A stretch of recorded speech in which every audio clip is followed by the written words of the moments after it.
இப்போது நீங்கள் போயிட்டு ஒருத்தர்கிட்ட நேற்று நைட்டு நான் ட்ராவல் பண்ணுறப்போ பேயை பார்த்தேன்னு சொல்லுங்களேன். அவங்க கண்டிப்பாக நீங்கள் சொல்கிறத 80% நம்புவதற்கு வாய்ப்பு இருக்குது.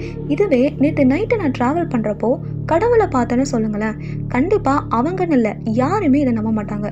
ஏன்னா பாசிட்டிவிட்டியை விட நெகட்டிவிட்டி தான் மக்களை அதிகமாக தன் பக்கம் ஈர்க்கக்கூடிய ஆற்றலை கொண்டது.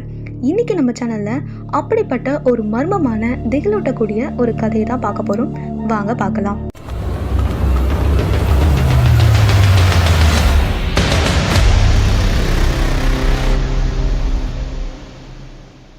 இது எப்போ நடந்த கதை அப்படின்னு பார்த்தீங்கன்னா 1990களில் நடந்த கதை. அதுவும் சீனாவில் பெய்ஜிங்கில் நடந்த ஒரு கதை. நீங்கள் அப்படியே இப்போ டைம் ட்ராவல் பண்ணி 1995 நவம்பர் 14 வாங்க. இப்போது பெய்ஜிங்கில் இருக்கக்கூடிய யுவான் மிங் என்ற இடத்துல இருந்து இரவு 11 மணிக்கு கிளம்புவதற்கு ஒரு பஸ் தயாராக இருக்குது. அந்த பஸ் தான் பஸ் நம்பர் 375. இது ஒரு கிராமத்துக்கு போகக்கூடிய கடைசி வண்டி. நம்ம ஊர்லேயே இருக்கிற கிராமங்களில் பாருங்கள், இன்றைக்கும் கூட அதிகபட்சமாக ஒரு 8-8:30க்கு மேலே ஊரே அடங்கிடும். வெளியே மக்களுடைய நடமாட்டம் எதுவுமே இருக்காது. அப்போது சீனாவில் அதுவும் 1995 ஒரு கிராமத்துக்கு கடைசியாக போகிற ஒரு பேருந்து அப்படின்னா அப்போ யாருமே இருக்க மாட்டாங்க இல்லையா வழித்தடத்தில். அப்படிப்பட்ட ஒரு திகிலூட்டக்கூடிய ஒரு பயணமாக தான் இப்போ நமக்கு இது அமைய போகுது. இப்போது இந்த பஸ் நம்பர் 375 புறப்படுவதற்கு தயாராக இருக்குது. இதில் 375 என்பது இந்த பஸ் செல்லக்கூடிய வழி எண் தான். மேலும் அந்த பேருந்து எங்கே போகுதுன்னு பார்த்தீங்க அப்படின்னா ஃப்ராக்ரண்ட் ஹில்ஸ்னு சொல்லக்கூடிய சியாங்ஷான் என்ற இடத்துக்கு போகுது. இப்போது பயணிகளை ஏற்றிட்டு பஸ்ஸு கிளம்புது. கொஞ்சம் கொஞ்சமாக ஆட்கள் இறங்குறாங்க, ஒரு ஸ்டாப்பிங்லையும் இறங்கிடுறாங்க. இப்போ கடைசியில் பார்த்தீங்கன்னா அந்த பஸ்ஸில் யார் இருக்காங்கன்னா பஸ் டிரைவர், ஒரு லேடி கண்டக்டர், ஒரு பாட்டி, ஒரு இளைஞர். இப்போது 4 பேர் மட்டும்தான் அந்த பஸ்ஸில் இருக்காங்க. இப்போ அந்த பஸ்ஸு காட்டு பகுதிக்கு நடுவில் போகுது. அது ஒரு குளிர்காலம். நம்ம ஊர்லேயே குளிர்காலம் வந்துட்டா அதிகபட்சமாக 6 மணிக்கெல்லாமே இருள் சூழ்ந்துடும் இல்லையா? அதுவும் இப்போது இரவு 11 மணி, அங்கே ரொம்ப குளிராக இருக்குது. அதுவும் காட்டுப்பகுதிக்கு நடுவில் இந்த பேருந்து போகிறதுனால பேருந்துக்கு இருபுறமும் ஒரே மரங்கள் மட்டும்தான் இருக்குது. அடர் கருப்பான ஒரு இருள்னு சொல்லலாம்.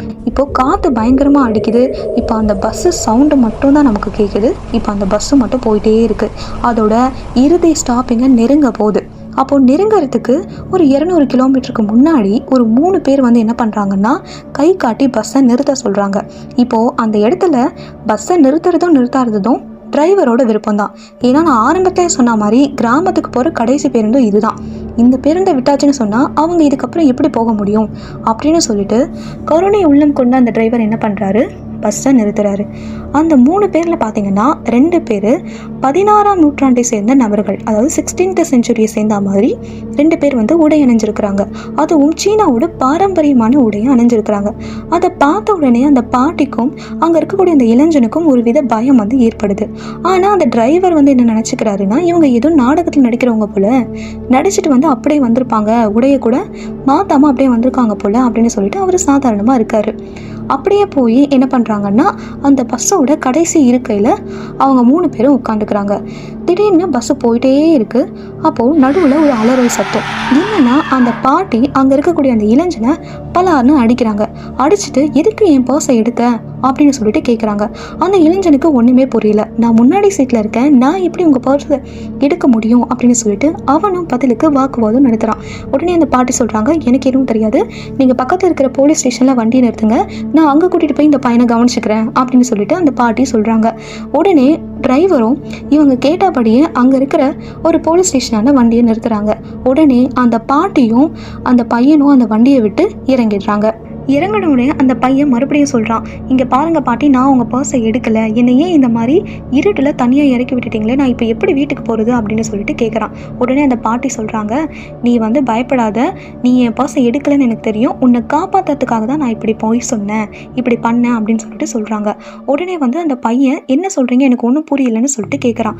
பஸ்ஸில் பின்னாடி இருந்த 3 பேரை பார்த்தியா, அவங்க ஏறும் போதே எனக்கு ரொம்ப வினோதமாக இருந்துச்சு, அவங்க மனுஷங்களே கிடையாது. நான் அப்போத்துலேருந்தே அவங்க சரியில்லைன்னு எனக்கு தோண்டிகிட்டே இருந்துச்சு. அப்போ தான் திடீர்னு அவங்கள நான் கவனித்தேன். அப்போ கவனிக்கும் போது தான் தெரிஞ்சுக்கிட்டேன் அவங்க 3 பேருக்கும் காலே இல்லை. நான் அதனால தான் அந்த பஸ்ஸில் இருந்து உன்னை எப்படியாச்சும் காப்பாற்றணும்னு நினச்சி அப்படி நடந்துக்கிட்டேன் அப்படின்னு சொல்லிட்டு அந்த பாட்டி சொல்கிறாங்க. இதை கேட்ட உடனே அந்த இளைஞனுக்கு ரொம்பவே ஷாக் ஆகுது. அவர் ரொம்பவே பயந்து போகிறான். அப்படின்னா நீங்கள் ஏன் அதை கண்டக்டர் கிட்ட சொல்லலை, அவங்க கிட்ட சொல்லியிருக்கலாமே அப்படின்னு சொல்லிட்டு அவன் கேட்குறான். உடனே கண்டக்டர் கிட்ட நான் ஏற்கனவே சொன்னேன், ஆனால் அவங்க தான் வந்து உங்களுக்கு கண்ணு ஒருவேளை தெரியாமல் இருக்கலாம், நீங்கள் இருட்டில் வந்து நீங்கள் பயந்துருக்கலாம், அதனால நீங்கள் அப்படி சொல்கிறீங்க அப்படின்னு சொல்லிட்டு அவங்க சாதாரணமாக அதை எடுத்துக்கிட்டாங்க. அதனால தான் அந்த பஸ்லேருந்து ஒன்று மட்டும் நான் காப்பாற்றினேன் அப்படின்னு சொல்லிட்டு அந்த பாட்டி சொல்கிறாங்க. இப்போ என்ன பண்ணுறது பாட்டின்னு சொல்லிட்டு அந்த பையன் கேட்குறான். நீ எதுவும் கவலைப்படாது, பக்கத்தில் தான் அந்த போலீஸ் ஸ்டேஷன் இருக்குது, நம்ம போலீஸ் ஸ்டேஷனில் போயிட்டு இந்த பஸ்ஸில் நடந்த எல்லா விவரத்தையும் சொல்லலாம் அப்படின்னு சொல்லிட்டு அந்த 2 பேரும் போலீஸ் ஸ்டேஷனுக்கு போகிறாங்க. போலீஸ் ஸ்டேஷனுக்கு போயிட்டு 2 பேரும் நடந்த விஷயத்த சொல்கிறாங்க. ஆனால் அங்கே இருக்கிற போலீஸ் வந்து இதை பெருசாகவே எடுத்துக்கல. நீங்கள் வந்து ஏதோ கட்டுக்கதை சொல்கிறீங்க, இருட்டில் வந்திருக்கீங்க, நீங்கள் முதல்ல வீடு போய் சேருங்க, அப்புறம் பார்த்துக்கலாம் அப்படின்னு சொல்லிட்டு அவங்க 2 பேரையும் அனுப்பி வச்சிடுறாங்க. போலீஸ் யாருமே அதை நம்பலை. இப்போ மறுநாள் காலையில் 1995 நவம்பர் 15 அப்போ பார்த்தா அந்த கடைசியாக வர வேண்டிய பஸ் நம்பர் 375 வரலை அப்படின்னு நியூஸ் வருது. அந்த பஸ்ஸை வந்து காணாமல் போயிடுச்சு அப்படின்னு சொல்லிட்டு ஒரு புகார் அங்கே இருக்கக்கூடிய அதே போலீஸ் ஸ்டேஷனுக்கு வருது. உடனே நேற்று ஒரு பாட்டியும் ஒரு இளைஞனும் வந்து நம்மக்கிட்ட கம்ப்ளைண்ட் சொன்னது அந்த போலீஸுக்கு வந்து இப்போ ஞாபகம் வருது. முதல்ல அந்த பாட்டியை கண்டுபிடிக்கணும் அப்படின்னு சொல்லிட்டு தேடுறாங்க. அப்புறம் விசாரிக்கிறாங்க என்ன நடந்துச்சுன்னு. பிறகு அந்த பஸ்ஸை தேடுறாங்க. ஆனால் அந்த பஸ்ஸு கிடைக்கவே இல்லை. அப்புறம் பார்த்தா ஒரு 100 கிலோமீட்டர் தாண்டி ஒரு ஏரியில் அந்த பஸ் கிடக்குது.